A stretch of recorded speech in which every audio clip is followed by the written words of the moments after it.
If there was one physical subject, one material subject that we should focus on, in my opinion, it is very clear that the head of the snake is the financial system.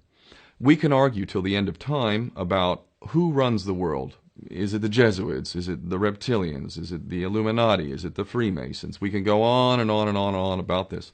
But I don't think it is reasonable to even begin arguing about the mechanism that is used to exert this control. The mechanism is finance. The whole point of finance is to indebt, otherwise to enslave. What is a mortgage?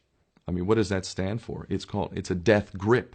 So when you get a mortgage, you have a death grip held over you because you are in debt. You don't even own the house. The bank owns the house that loaned you the money to buy the house, unless you're fortunate enough to have all the money to buy it outright. And even then, you can be taxed by the government, and if you fail to keep up with those taxes, the government can then take it from you. The whole system is based on a financial fraud, which effectively takes the power that we have and it gives it to a tiny group of individuals who are running the world through the control of finance. With the infinite supply of money that we have allowed them to take, they have literally an infinite supply of money, and with that money, and from their psychopathic point of view, they have bought everything and everyone who can be bought. So those of us who cannot be bought, because we operate on a level that goes way beyond the material, we are not rewarded for such behavior, we are punished for such behavior. And the most slovenly, disgustingly criminal, pedophilia, corrupt moral individuals, those are the ones that are rewarded in this system, which is upside down. We reward the pedophiles, we reward the corrupt, we reward the liars, we reward the people with no morals at all, and usually we compromise them under this system in terms of maybe a videotape. Maybe Barack Obama is gay. The we have videotape of him having sex with another man, or perhaps some other acts that may be not so popular amongst many of the electorate. Or maybe we have videos of political leaders having sex with little boys or little girls. If I was in charge of the world and I was a psychopath and completely drunk on my own power, you can bet damn sure that's what I would do.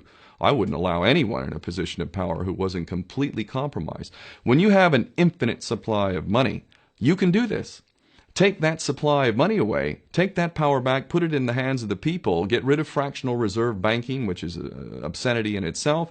Listen to the lessons of Jesus Christ. If you're a Christian who got really pissed off when he went to the temple and he saw what the money changers were doing, let's take back control of the issuance of money, and not just on a national level. I'm happy to see in Denmark that you have your own currency, you don't have the euro, but on every country's level, they should be issuing their own currency in a transparent, non-usury based way in which it really, truly benefits the people. And in that way, we can literally free ourselves of the banking debt which is drowning us all, and we can stop scrambling for the crumbs from the table of these filthy rich psychopaths and live in a state of abundance just by changing this one thing. And I'm not just talking about abundance for Western nations who have an artificially inflated value with their currencies. We all in the West are guilty of having that reward while the rest of the world is sucking on it.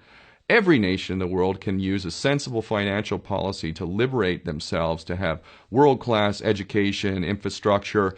Everything that a healthy society would require can be had in the worst, most corrupt African country in any part of the world. We can all have that if we simply change that one thing.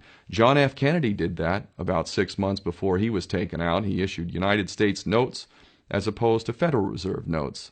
I can assure you the powers that be knew the power of that act, and they took him right out. So the bottom line is, if we as people understand this very simple principle, just this one thing, change this one thing, we can solve every other problem you can name. I don't care what the problem is. I can bring it back to the financial system and an infinite supply of money for a bunch of psychopaths who are running the world, as opposed to an abundant supply of money for all of us. So in that sense, I'm very optimistic.